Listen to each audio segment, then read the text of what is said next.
Welcome to our channel. నేను మీ Prashanth. Singer Pravasthi గారు కొన్ని సంచలన కామెంట్స్ అయితే చేయడం జరుగుతుంది.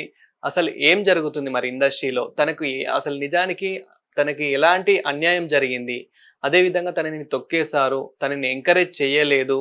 ఎంత పాడుదాం అనుకున్నా గానీ, ఎంత ఎదుగుదాం అనుకున్నా గానీ సపోర్టివ్ అయితే లేదు. ఇందులో అసలు మనం అనుకున్నట్టు సరిగ్గా నడుస్తలేదు అని చెప్పేసి అయితే కొన్ని కామెంట్స్ చేయడం జరిగింది. ఇది ఎంతవరకు నిజం అనేది అయితే తెలుసుకుందాం. ప్రస్తుతం మనతో పాటు అయితే తనతోనే వర్క్ చేస్తూ చిన్నప్పటి నుంచి తనతోనే ఫ్రెండ్లీగా ఉంటూ తనైతే మనతో పాటు ఉన్నారు. సింగర్ నేహా గారు అయితే మనతో పాటు అయితే ఉన్నారు. నమస్తే అండి. నమస్తే అండి. ప్రవస్తి గారు అయితే కొన్ని కామెంట్లు అయితే చేయడం జరిగింది.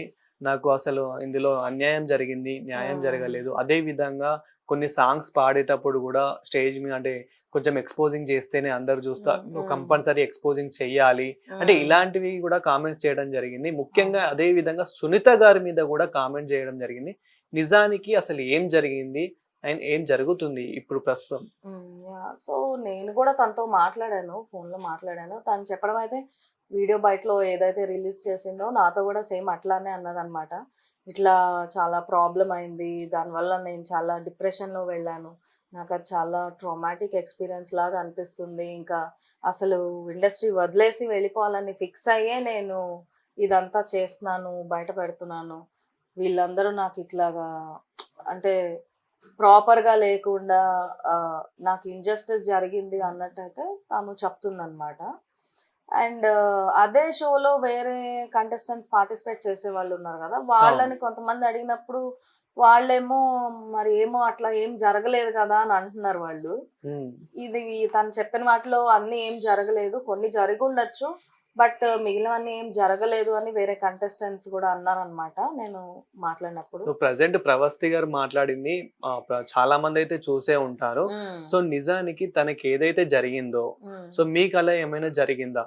అవునండి, జరిగింది. అంటే మీరు ఎలాంటి ఫేస్ చేశారు? రియాలిటీ షోస్ లో అనేది ఇవన్నీ కామన్ అండి యాక్చువల్ గా. బట్ ఇందులో ఒకటి ఎక్స్ట్రాగా వచ్చింది ఏంటంటే డ్రెస్సింగ్ అండ్ బాడీ షేమింగ్ గురించి. ఇది అయితే ఇట్స్ వెరీ బ్యాడ్ అండి. అంటే ఇట్లాంటిది ఉంటదని నేను కూడా ఎప్పుడు ఎక్స్పెక్ట్ చేయలేదు, నేను ఫేస్ చేయలేదు ఎప్పుడు ఇలాంటిది. బాడీ మిమ్మల్ని అలా చేయమన్నారా? అంటే ఇలా చేస్తే బాగుంటుంది, ఇలా కంపల్సరీ చేయాలని చెప్పేసి ఎవరైనా అంటే మీకు డైరెక్టర్స్ కానివ్వండి, ఇలా ఒక టీం ఉంటుంది కాబట్టి ఆ టీం నుండి ఎవరైనా ఇలా చెప్పడం జరిగిందా? లేదు, యాక్చువల్లీ జరగలేదండి. ఎందుకంటే పాడుతా తీగాలో నేను కూడా పాడాను, బాలు గారు ఉన్నప్పుడు పాడాను అనమాట. అప్పుడు ఉండే టీం అండ్ ఇప్పుడు ఉండే టీమ్ ఇస్ ఎంటైర్లీ డిఫరెంట్. నా ఎక్స్పీరియన్స్ అయితే పాడుతా తీగాలో it was very smooth only. Especially పాడుతా తీగాలో ఏంటంటే ట్రెడిషనల్ గా డ్రెస్అప్ అవ్వాలి. ఓకే, ఇప్పుడు వేరే షోస్ కంటే దీనికి తేడా ఉంటది అనమాట. ట్రెడిషనల్ గా సారీస్ కానీ హాఫ్ సారీస్ కానీ ఫుల్ కవర్డ్ ఉండాలి, కుంకుమ బొట్టుతో సహా బొట్టు కంపల్సరీ ఉండాలి, అండ్ ఇట్లా వెనక్కి జడ వేసుకొని ఉండాలి. ఇట్లా బాలుగారు ఉన్నప్పుడు అయితే ఇవన్నీ రూల్స్ ఉండేవి. ఇప్పుడైతే ఆ టీం లేదు. నేను అదే అడుగుతున్నాను తనని, ఇది ఇట్లా లేదు కదా ఎప్పుడు ఇదివరకు అంటే, అవును ఇదివరకు వేరే టీం ఇప్పుడు వేరే టీము, ఇదివరకు టీం అట్లా లేదు, నేను కూడా పాడాను అందులో, కానీ ఇప్పుడు టీంలో మాత్రం ఇలాగే ఉంది అని చెప్పి తను అంటుంది అనమాట. ఇప్పుడు కొన్ని ఇంటర్వ్యూస్లలో కూడా మనం చూస్తూ ఉన్నాం సునీత గారి గురించి అయితే. అంటే సునీత గారు ఎవరినైతే తెచ్చుకుంటారు అంటే తన ప్రిఫరెన్స్ లో ఎవరైతే వస్తారో వాళ్ళకే ఎక్కువ ప్రిఫరెన్స్ ఇస్తారు. ఇప్పుడున్న టీం ఎవరైతే ఉన్నారో వాళ్ళకి ప్రిఫరెన్స్ ఇవ్వరు, వాళ్ళకి మంచి సాంగ్స్ ఇస్తారు, వాళ్ళకే మంచి ఛాన్స్ ఇస్తారు అని చెప్పేసి అయితే ఇలా వినిపిస్తూ ఉంది. ఇది ఎంతవరకు నిజం? అంటే ఈ షో గురించి నాకైతే తెలియదు, బట్ తను చెప్పింది కూడా సునీత గారు ప్రిఫరెన్స్ ఇస్తున్నారని కాదు, సాంగ్స్ నాకు మంచి ఇవ్వట్లేదు టీం వాళ్ళు అన్నింది. అవును, అంటే మనకి కొన్ని ఇంటర్వ్యూస్ లో కూడా సునీత గారి గురించి ఇలా చిన్న చిన్న బయటపడుతూ ఉన్నాయి. అది అయితే నాకైతే పర్సనల్ ఎక్స్పీరియన్స్ నాకు కూడా జరిగిందండి. అలా జరిగే ఛాన్సెస్ ఎక్కువ ఉన్నాయి. ఎందుకంటే ఇప్పుడు వాళ్ళ ఫేవరెట్ కంటెస్టెంట్స్ కి మంచి సాంగ్స్ ఇవ్వడం అనేది, మనం అడిగినప్పుడు ఆ సాంగ్స్ లేవు అని చెప్పడము, అండ్ మనం ఇచ్చే లిస్ట్ లో నుంచి మంచి పాటలు ఉంటే అది తీసి పక్క వాళ్ళకి ఇచ్చేసి మనకేదో సెట్ అవ్వకుండా వాయిస్ కి సూట్ అవ్వని సాంగ్ ఇచ్చేయడం, ఇవన్నీ అయితే జరుగుతాయి. నేను కూడా వేరే షోస్ లో నేను ఫేస్ చేశాను. నేను ఒక ప్రముఖ ఛానల్లో ఒక ఆడియో కాల్ విన్నాను. ఎవరైతే సునీత గారితో మాట్లాడిన ఏదైతే ఉంటుందో ఆడియో కాల్, సునీత గారు కూడా అంటారు, అవును అందులో తప్పేముందంటే తను అడుగుతుంది అన్నమాట. ఫస్ట్ ఏమని అడుగుతుంది అని అంటే యాంకర్, సో ఇట్లా మీరు తెచ్చుకున్న వాళ్ళకే ప్రిఫరెన్స్ ఇస్తున్నారంట కదా, సో అందులో జరిగే వాళ్ళకి అంటే అందులో ఉన్న వాళ్ళకి ఎక్కువ ప్రిఫరెన్స్ ఇవ్వట్లేదు అంట కదా అని చెప్పేసి అంటే, అవును అందులో తప్పేముంది, అంతే ఉంటది కదా అలా అని చెప్పేసి ఇలా అసలు ఏంటి ఆ స్టోరీ ఏంటి? ఆ స్టోరీ నేను ఒక చిన్న బిట్ కూడా నేను చూసింది ఏంటంటే, యాంకర్ అడుగుతుంది మూవీస్ లో ఇట్లా వాళ్ళకి ఇష్టమైన వాళ్ళకే ఇస్తున్నారంట కదా ఆపర్చునిటీస్, అందరికి ఓపెన్ గా లేవంట కదా, ఒక సెట్ ఆఫ్ పీపుల్ కే ఇస్తున్నారంట కదా అని యాంకర్ అడిగినప్పుడు తను చెప్పారు, అవును ఇస్తే ఏంటి, సో వాట్, మ్యూజిక్ డైరెక్టర్ ఇష్టం కదా, వాళ్ళకి నచ్చింది వాళ్ళు ఇస్తారు కదా, అలా ఇవ్వకూడదని రూల్ ఏమన్నా ఉందా, తప్పేంటి అని చెప్పి అన్నారు. Yeah definitely 100%. ఎందుకంటే ఇప్పుడు ఒకే సింగర్స్ పాడడం మనం చూస్తాం కదా, ఇప్పుడు అవును. ఇళరాజా గారి దగ్గర ఎక్కువ జానకి గారు పాడారు, అండ్ ఆర్పి గారి దగ్గర ఎక్కువ ఉషా గారే పాడారు, ఇట్లా మనం చూస్తూ ఉంటాము. బట్ ఇండస్ట్రీలో జరిగేది ఏంటి అంటే, అలా ఒకవేళ నిజంగా మ్యూజిక్ డైరెక్టర్ ఇష్టం అయ్యి వాళ్ళంతటిగా వాళ్ళే ఒకే సింగర్ ని రిపీటెడ్ గా పాడించుకుంటే దానికి ఎవ్వరు ఏమన్నారు. That is completely valid. ఎందుకంటే music director it is his song, it is his baby, తనకి ఏం కావాలనుకుంటే అది చేయడంలో తప్పే లేదు. బట్ ఇండస్ట్రీలో జరిగేది ఏంటంటే, కొంతమంది చేరిపోయి వాళ్ళ దగ్గర అసిస్టెంట్స్ గా జాయిన్ అయిపోయి సింగర్స్ లో ఉండే వాళ్ళే వేరే వాళ్ళకి రావడానికి యాక్సెస్ ఇవ్వట్లేదు వాళ్ళు. అంటే వాళ్ళ ఫ్రెండ్స్ నే వాళ్ళు తీసుకెళ్లి చూపిస్తున్నారు. ఇప్పుడు ఒక మ్యూజిక్ డైరెక్టర్ చెప్తారు, ఈ పాట పాడడానికి కొన్ని కొత్త వాయిస్లు నువ్వు తీసుకురా అంటే, బయట నుంచి వేరే వాళ్ళు ఎంత ట్రై చేసినా గానీ వాళ్ళని ఎంటర్ అవ్వనివ్వరు అనమాట. వాళ్ళ ఫ్రెండ్స్ ఎవరైతే ఉంటారో లేదా వాళ్ళకి ఫేవర్ గా ఎవరైతే ఉంటారో వాళ్ళనే తీసుకెళ్లి చూపిస్తున్నారు. మీ ఫ్రెండ్స్ మీరు తీసుకెళ్ళండి, తప్పలేదు, కానీ వేరే వాళ్ళకి యాక్సెస్ కట్ చేయకూడదు కదా, అది తప్పు కదా. అదే విధంగా మీరు కూడా మంచి ఇష్టంగా వాడేటప్పుడు అంటే ఇష్టంగా ఏదైతే స్టేజ్ మీద పెర్ఫామ్ చేసేటప్పుడు ఆర్కెస్ట్రా వాళ్ళు కూడా కొంచెం మిస్టేక్ చేయడము ఇలాంటివి కూడా డిసప్పాయింట్ చేస్తారు అని చెప్పేసి అయితే వింటూ ఉన్నాము. అంటే ఇది ఏ విధంగా అంటే వాళ్ళకి ఎవరైనా చెప్తూ ఉంటారా మీరు ఎక్కువ సపోర్ట్ చేయొద్దు అని చెప్పేసి, అందుకే వాళ్ళు మిస్టేక్స్ ఏమైనా చేస్తూ ఉన్నారా?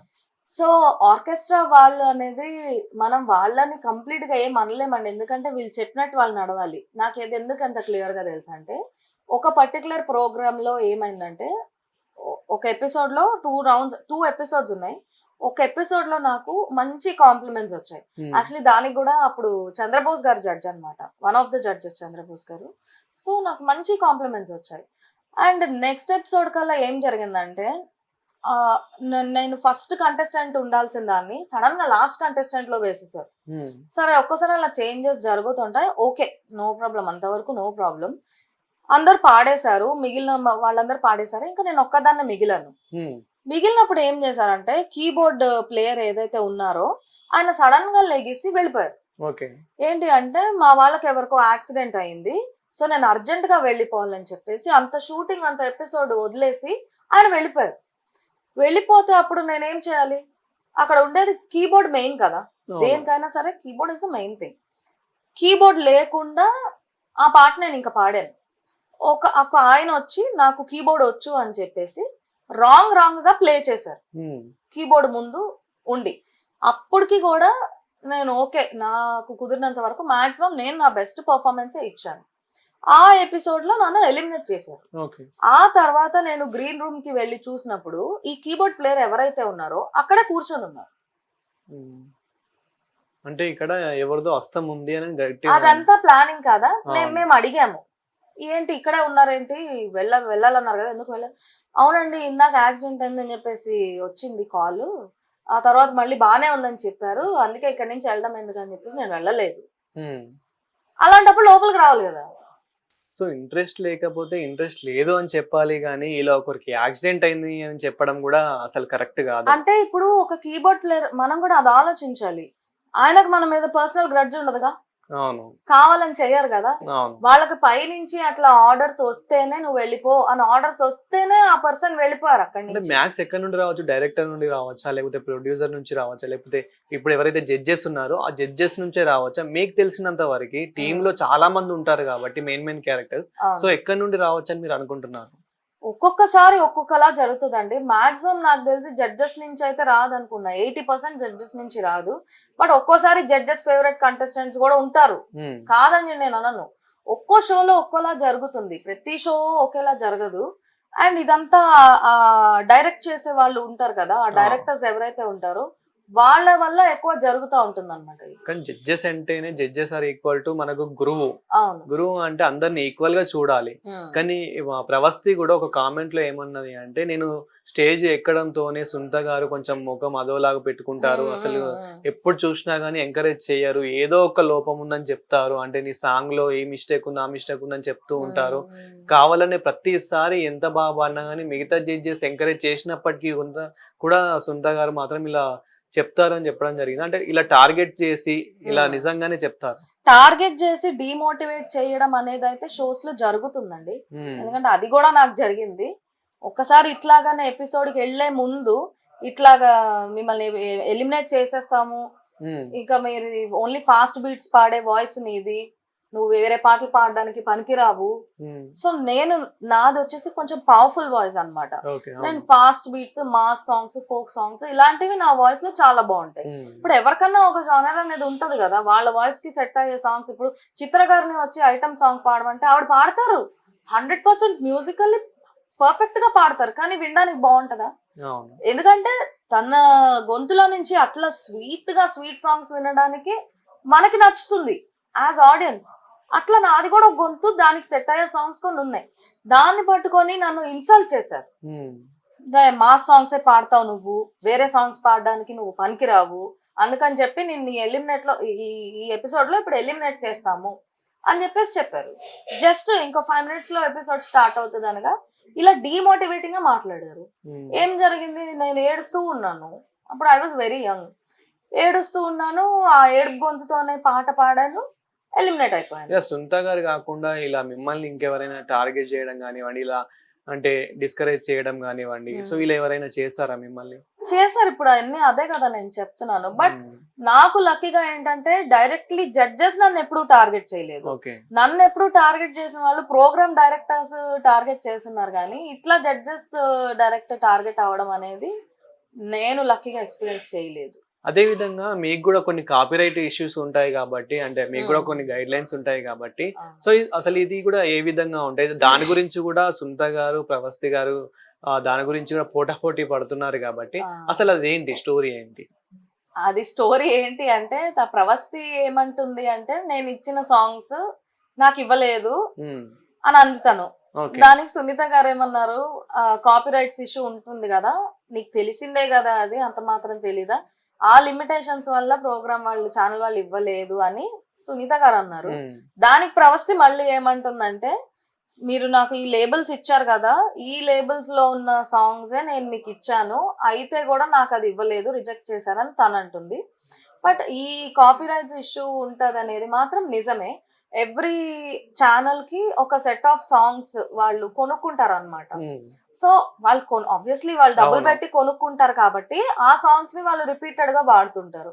ఒక్కోసారి మనం ఇచ్చే సాంగ్స్ లో వాళ్ళు కొనుక్కోని సాంగ్ ఉందనుకోండి, అప్పుడు అది లేదు అని చెప్పేసి మనతో అంటారు అనమాట.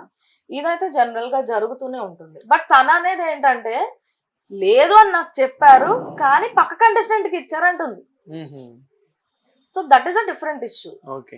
సో మీరు కూడా అలా ఫేస్ చేసి, అంటే ఇప్పుడు మీకు కూడా ఈ సాంగ్ పాడితే బాగుంటుంది ఈ స్టేజ్ మీద, నాకంటూ ఈ సాంగ్ చాలా ఇష్టం, నేను పెర్ఫార్మెన్స్ చేయాలనుకుంటున్నాను అని చెప్పేసి మీకు కూడా ఉంటుంది. అంటే మీరు కూడా ఫస్టే ఒక లిస్ట్ ఇవ్వాలి కాబట్టి, ఒక 10 సాంగ్స్ లిస్ట్ ఇచ్చినప్పుడు అందులోకి వెళ్ళి ఓకే అమ్మ ఇది బాగుంది, ఇందులోకి వెళ్ళి ఈ సాంగ్ చూస్ చేసుకోండి అని ఎప్పుడైనా ఎంకరేజ్ చేశారా మిమ్మల్ని? లేదంటే ఆ లిస్ట్ కాస్త ఇంకెవరికైనా ఇచ్చారా? ఇచ్చారు. అంటే మనం ఇచ్చే సాంగ్స్ లో, ఇప్పుడు నేను ఇచ్చిన సాంగ్ లోనే ఒక సాంగ్ నేను పాడాలని చెప్పేసి నేను బాగా కోరుకున్నాను అనమాట.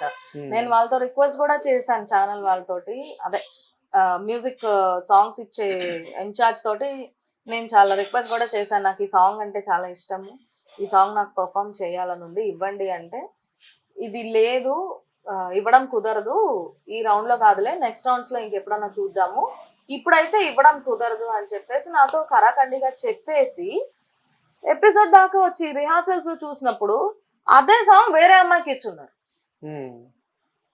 ఎందుకంటే తనకి ఎందుకు అలా ప్రిఫరెన్స్ ఇవ్వాల్సి వచ్చింది, ఎందుకని మీ సాంగ్ తనకి ఇవ్వాల్సి వచ్చింది ఇక్కడ? అంటే మంచి సాంగ్స్ అనేవి, పాటలు అనేవి చాలా ఉంటాయి, బట్ హైలైట్ అయ్యే సాంగ్స్ కొన్ని ఉంటాయి.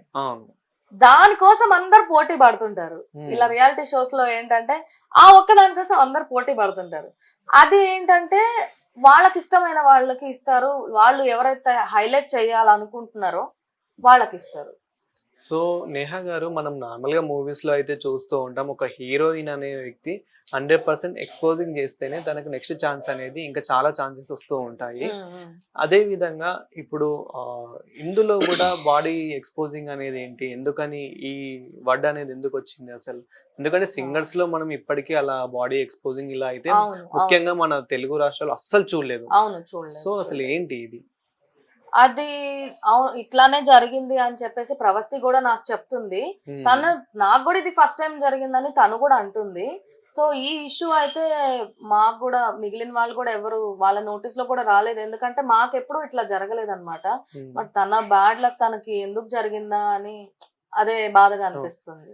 సో ఇప్పుడు మీరు నార్మల్గా ఇక్కడ స్టేజ్ మీద సింగింగ్ పాడుతూ ఉంటారు కాబట్టి మూవీస్ నుంచి కూడా చాలా ఛాన్సెస్ వస్తాయి కాబట్టి, సో ఇక్కడ కూడా అడ్డుపడే వాళ్ళు ఎవరైనా ఉంటారా? అంటే రియాలిటీ షోలోనే మీకు ఎంకరేజ్మెంట్ అనేది సరిగా లేనప్పుడు, సో బయట నుంచి కూడా మీకు ఛాన్సెస్ వస్తున్నప్పుడు ఇక్కడ ఎవరైనా మధ్యలో వచ్చే అవకాశం ఏమైనా ఉంటుందా? డెఫినెట్ గా ఉంటుందండి. ఇట్లా బయట బయట కాన్సర్ట్స్ లో బయట షోస్ లో అడ్డుపడే వాళ్ళు కానీ ఉమ్, అండ్ ఇట్లా మూవీస్ లో పాడడానికి అడ్డుపడే వాళ్ళు కానీ డెఫినెట్ గా ఉంటారు. ఆ నేను కూడా ఫేస్ చేస్తున్నాను అలాంటివి. ఓకే. చేశాను కాబట్టే నేను ఇంత స్ట్రాంగ్ గా నేను ఇవాళ మాట్లాడగలుగుతున్నాను. అంటే ఏది నేను ఒకళ్ళు చెప్తే విన్నదో ఎక్కడో చూసిందో కాదు, అవును. సొంతగా నా అంతటి నేను అనుభవించిన దాన్నే కాబట్టి నేను ఇట్లా మాట్లాడుతున్నాను. సో మీ లైఫ్ లో కూడా మీరు ఎన్నో ఫేస్ చేసి వచ్చారు కాబట్టి, అంటే ఎన్నో ఫేస్ చేస్తే గానీ ఇంత ఈ స్టేజ్ కు రారు కాబట్టి, సో ప్రవస్తి లాగా మీరు కూడా ఎన్నో ఫేస్ చేశారు కాబట్టి, అంటే తను చెప్పుకోలేనిది మీరు చెప్పుకోవాల్సింది ఏమైనా ఉందా? చాలా ఉంటాయి చెప్పాలంటే, కానీ అంటే ఇప్పుడు అవన్నీ చెప్తే ప్రతిదీ సాల్వ్ ఆ, అయ్యే ఇష్యూ కూడా అందులోకి కాదు. వెళ్ళి మెయిన్ అంటే మీరు పర్టికులర్ గా దీని వల్ల ఇంకా నాలాగా ప్రవస్తి ఉమ్, లాగా ఉమ్, చాలా మంది సఫర్ అవుతున్నారు ఉమ్, ఉమ్, ఉమ్. అనేలాగా ఇంకేమైనా ఉందా, అది చెప్పండి. ఏముంది అంటే నేనైతే ఎక్కువ రియాలిటీ షోస్ లో కూడా ఫేస్ చేశాను అండ్ బయట షోస్ లో కూడా ఫేస్ చేశాను. ఒక సింగర్ అయితే కొంతమంది లైక్ ఫ్యూ ఇయర్స్ బ్యాక్ కొంతమంది ఈవెంట్ మేనేజర్స్ నాకు సడన్ గా అందరు క్యాన్సిల్ చేస్తున్నారు. అంటే ఉమ్, అడ్వాన్స్ ఇచ్చిన తర్వాత నాకు షోస్ 1 by 1 క్యాన్సిల్ అవుతుంది. ఏంటి ఒక్క రోజులో ఇవాళ ఒకటి క్యాన్సిల్ అవుతుంది, రేపు ఇంకోటి, ఎల్లుండి ఇంకోటి, అట్లా వరుసగా 4 క్యాన్సిల్ అయిపోయాయి. అవును. 5th షో కూడా ఇట్లానే క్యాన్సిల్ అయిపోయిన. అందులో కొంతమంది సారీ అంటున్నారు, కొంతమంది అడ్వాన్స్ మీరే ఉంచేసుకోండి మేడం సారీ అంటున్నారు, ఉమ్, కొంతమంది ఉల్టా అడుగుతున్నారు అడ్వాన్స్ మాది మాకు ఇవ్వండి.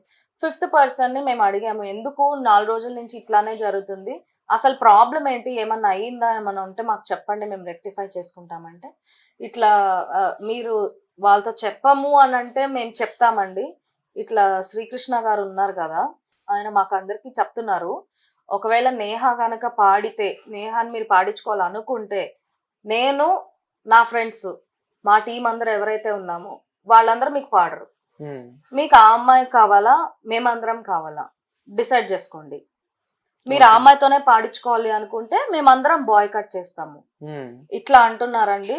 మరి మీ ఒక్క అమ్మాయి మాకు ఇంపార్టెంట్ కాదు కదా, షీఈస్ అ గుడ్ పర్ఫార్మర్ అవును. కాదంటలేదు, కానీ మీ అమ్మాయిని తీసుకోవడం వల్ల చాలా మంది మాకు రావని అంటున్నారు, ఉమ్, అలాంటప్పుడు మేము రిస్క్ చేసి మేము మిమ్మల్ని పెట్టుకోలేం కదా, సారీ అండి ఏమనుకోకండి, మళ్ళీ మీరు ఆయనతో చెప్తే కూడా మాకు గొడవలు అవుతాయి, మా లైవ్లీహుడ్ పోతుంది, మాకు కూడా మళ్ళీ ఈవెంట్స్ కట్ చేస్తారు అన్నట్టు అన్నారు. అవును. బట్ ఆ పాయింట్ ఆఫ్ టైమ్ లో అయితే మేము నమ్మలేదు, ఎందుకంటే ఇలా జరుగుతుందా, శ్రీకృష్ణ అన్న ఎందుకు ఇలా చేస్తాడు, మాకు తెలుసు కదా ఎప్పటి నుంచో, తను ఎందుకు చేస్తాడు, ఇది ఇంకేదో రీజన్ ఉంటే తిన మీద ఇట్లా అంటే అన్నట్టు ఇలా చెప్తున్నారేమో, జరుగుతుంది కాబట్టి ఇన్సైడ్ ఇలా యా జరుగు. ఇంకా ఉంది దీనికి ఓకే, స్టోరీ ఓకే. ఆ, అని అనుకున్నా, నేను నమ్మలేదు. బట్ కొన్ని రోజుల తర్వాత ఒక షోలో డైరెక్ట్ గా ఈవెంట్ కండక్ట్ చేసుకునే వాళ్ళే నన్ను పిలిచారనమాట, ఈవెంట్ ఓకే. మేనేజర్ కాకుండా ఉమ్, డైరెక్ట్ గా ఈవెంట్ పెట్టుకున్న వాళ్ళే నన్ను కాంటాక్ట్ చేసి పిలిచారు. అదే షోలో తను కూడా ఉన్నాడు అనమాట. ఉన్నప్పుడు మమ్మల్ని ఇద్దరిని కలిసి పాడమని వాళ్ళు అడిగితే నేను పాడనన్నాడు ఉమ్, తను. ఎందుకు ఎందుకు పాడరంటే ఈ వేగ్ రీజన్స్ ఏవో, నా గొంతు బాలేదు, లేదా నాకు ఆ పాట నాకు రాదు పాడడం, ఉమ్, ఇట్లాంటి రీజన్స్ ఏదో చెప్తున్నారు. ఇప్పుడు గొంతు బాగోపోతే షోలో ఏ పాట పాడకూడదు కదా, అవును. బలవంతం చేసి వాళ్ళు అదేంటంటే మేము మిమ్మల్ని పెట్టుకున్నాం కదా షోలో, మీరు పాడకపోతే ఎట్లా పాడాలని బలవంతం చేసి వాళ్ళు స్టేజ్ ఎక్కిస్తే 3 లైన్స్ పాడేసి స్టేజ్ మీద నుంచి వెళ్ళిపోయాడు. అప్పుడు మిగిలిన సాంగ్ అంతా నేనే కంటిన్యూ చేసుకున్నా. ఆ సిచ్యువేషన్ మాత్రం నా బ్రెయిన్ లో చాలా బాగా నిలిచిపోయింది. ఇలా జరిగిన తర్వాత నేను అప్పుడు తను అడగడానికి ట్రై చేశాను, ఎందుకు ఇట్లాగా చేసావని అడగడానికి ట్రై చేస్తే కూడా నాకు తను దొరకలేదు అండ్ ఆన్సర్ కూడా సరిగా ఇవ్వలేదు. అవాయిడ్ చేసి ఆ క్వశ్చన్ అవాయిడ్ చేసి తను వెళ్ళిపోయాడు. ఇలా జరిగినప్పుడు ఓహో అంటే నాకు ఇన్నాళ్లుగా వీళ్ళందరూ చెప్పిన మాట నిజమే, ఇట్లా జరుగుతుంది, అయితే తినే నన్ను కట్ చేస్తున్నాడు అనే విషయం నాకు అర్థమైంది. సో చాలా మంది ఇప్పుడు అంటే కొత్తగా వచ్చే వాళ్ళు చాలా మంది ఉంటారు కాబట్టి పాపం ఇంకా చాలా మంది మిడిల్ క్లాస్ నుంచి విలేజెస్ టాలెంట్ ఉంటుంది కానీ వాళ్ళకి ఎలా రావాలో తెలియదు. ఎట్టకేలకు వచ్చినా కానీ సో ఇలాంటివి జరుగుతున్నాయి అంటే పాపం వాళ్ళ పరిస్థితి ఏంటి? మరి ఇప్పుడు కొత్తగా వస్తున్న వాళ్ళకి ఏమని చెప్పాలనుకుంటున్నారు? అదే విధంగా కొత్తగా వచ్చే వాళ్ళకి అసలు ప్రాసెస్ ఎలా ఉంటుంది? కొత్తగా వచ్చే వాళ్ళకి అంటే దీనికి ఒక ఫిక్స్డ్ ప్రాసెస్ అంటూ ఏం లేదండి. But I will definitely say it's not an easy path. అంటే ఏ ప్రొఫెషన్ లో అయినా స్ట్రగుల్ ఫేస్ చేయాలి డెఫినెట్ గా. అంటే ఒక పాయింట్ కి రీచ్ అయ్యేదాకా ఆ స్ట్రగుల్ అనేది డెఫినెట్ గా ఉంటుంది. బట్ ఫిలిం ఇండస్ట్రీలో సింగర్స్ అనే కాదు, ఫిలిం ఇండస్ట్రీ మొత్తం మీరు ఏ దాంట్లో చూసుకున్నా కానీ, లైక్ ఆర్టిస్ట్ అయినా లేదా ఎడిటర్స్ అయినా డిఓపీలు అయినా ఎవరైనా కానీ it's a tough path, it's not an easy path. So అన్ని ఫేస్ చెయ్యాలి అని ఒకటి మెంటల్ గా డిసైడ్ అయితే మెంటల్ గా స్ట్రాంగ్ గా ఉండి వస్తే డిసప్పాయింట్ ఎక్కువ అవ్వరు. అవును. సో స్ట్రాంగ్ గా ఉంటాను అంటే నేను ఆల్రెడీ ముందే అనుకున్నాను కదా ఇలాంటివి కామన్ అని చెప్పి. కామన్ అని దాన్ని ఎక్కువ మైండ్ లో తీసుకోకుండా, దాన్ని ఎక్కువ ప్రెషర్ తీసుకోకుండా, ఏదైనా జరుగుతుంటే దాన్ని వదిలేసి ఓకే అది పోయింది నెక్స్ట్ ఏంటి. ఇప్పుడు నార్మల్ గా ఒక క్వశ్చన్ అడుగుతానండి. సో ఇప్పుడు ఎవరైతే జడ్జెస్ ఉన్నారో ఆ జడ్జెస్ గురించి ఒక్కొక్కరి గురించి 1 word లో చెప్పాలి అంటే ఏమని చెప్తారు? ముఖ్యంగా ఫస్ట్ సునీత గారి గురించి ఓన్లీ 1 word లో. అది వాళ్ళెవరు నాకు పర్సనల్ లెవెల్ నాకు ఎవరు తెలియదు. సునీత గారితో ఒక 1-2 షోస్ చేశాను అంతే. So on a personal level అయితే నాకు తెలియదు. ఓకే, మీ ఫేవరెట్ సింగర్ ఎవరు? I like Sunidhi Chauhan. So mostly మన తెలుగు ఇండస్ట్రీలో మీరు ఎక్కువ ఎవరిని ప్రిఫర్ చేస్తారు? సింగర్సా? నాకు జానకి గారు, చిత్ర గారు ఇష్టం. ఓకే. అండ్ మేల్స్ లో ఎవరు? మేల్ వాయిస్ లో బాలు గారు కాకుండా అసలు ఇంకెవరు ఉంటారండి? ఆయన్ని బీట్ చేసే వాళ్ళే ఎవరు లేరు అసలు. ఇంకా నెక్స్ట్ జనరేషన్స్ లో కూడా ఇంకా రారేమో అని అనిపిస్తుంది. అవును. అండ్ అదే విధంగా ఎంఎం కీరవాణి గారి గురించి ఒక షోలో, వన్ ఆఫ్ ద షోలో ఆయన జడ్జెస్ గా ఉన్నారు నాకు. But on a personal level interaction అంటూ ఆయనతోటి నాకు ఎప్పుడు లేదు. But of course is a great music director and అది ఇంకా అందరికి తెలిసిందే కదా. డిఎస్పి అంటే నాకు అసలు పిచ్చి. అంటే నా వాయిస్ కి కరెక్ట్ గా సెట్ అయ్యే సాంగ్స్ డిఎస్పి గారి సాంగ్స్ ఎక్కువ ఉంటాయి అన్నమాట. So I have a huge respect for him. So okay అండి, ఫేవరెట్ సింగర్స్ గురించి అయితే చెప్పారు అండ్ సింగర్స్ ఎలాంటి వాళ్ళని అది కూడా చెప్పడం అయితే జరిగింది. అండ్ అదే విధంగా మేము కూడా ఇంత దూరం వచ్చాం కాబట్టి సో ఫైనల్ గా ఈ టాపిక్ కొంచెం పక్కన పెడితే కనుక మీకు కూడా చాలా సాంగ్స్ ఇది ఒకటి ఫేవరెట్ అని ఉంటుంది కాబట్టి ఒక్క ఫేవరెట్ సాంగ్ ఏదైనా మా కోసం పాడండి. ఓకే, రీసెంట్ ఫేవరెట్ వచ్చేసి పుష్పాలో ఫుల్ ఫ్యాన్ అయిపోయిన సాంగ్ కి నేను. విడుమొరటోడు అని వాళ్ళు వీళ్ళు ఎన్నెన్ని అన్న పసిపిల్లవాడు నావాడు, విడుమొండోడు అని ఊరు వాడ చెబుతున్నా గాని మహారాజు నాకు నావాడు, మాట పెలుసైనా మనసులో వెన్న రాయిలా ఉన్న వాడిలోన దేవుడెవరికి తెలుసును నాకన్నా, చూసేకి అకిరవ మదిరి ఉంటాడే నా సామి, మెత్తాని పత్తి పువ్వు మదిరి సంటోడే నా సామి, చూసేకి అకిరవ మదిరి ఉంటాడే నా సామి, మెత్తాని పత్తి పువ్వుల మరి సంటోడే నా సామి. వావ్, సూపర్ అండి. సో మీ ఫేవరెట్ హీరో ఎవరు? మెగాస్టార్. మెగాస్టార్స్ నుంచి అంటే మెగాస్టార్ నటించిన మూవీస్ లో నుంచి ఏదైనా సాంగ్ పాడాలి అంటే ఏదైనా పాడగలుగుతారా ఇప్పుడు ప్రెసెంట్? యమహోని యమ యమ అందం చెలరేగింది యగాదిగా తాపం నమః నీ జమ జమ వాటం సుడిరేగింది ఎడాపెడా తాళం ఫోజుల్లో నేను యముడంటి వాణ్ణి ఫోజుల్లో నీకు మొగుడంటి వాణ్ణి అల్లారు ముద్దుల్లో ప్రాయం విరబూసింది పువ్వంటి ప్రాయం యమహోనియమాయమాందం చెలరేగింది యగాదిగా తాపం. థ్యాంక్ యూ అండి, thank you so much. Thank you.